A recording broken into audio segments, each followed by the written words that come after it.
Kailangan ba ng hauling truck para mapadala yung inyong mga ani?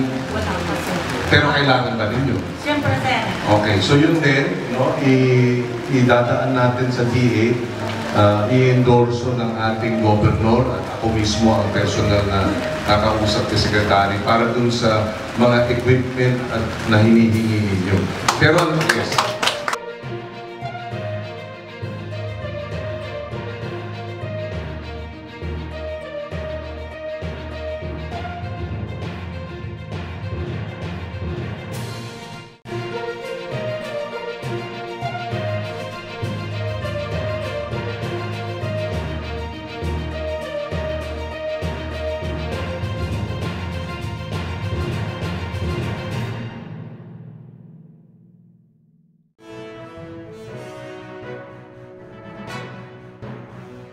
Kung may feeding program, kung mayroong assistance, pwede rin pumasok ang LGU doon sa pagbibili ng inyong mga aanihin.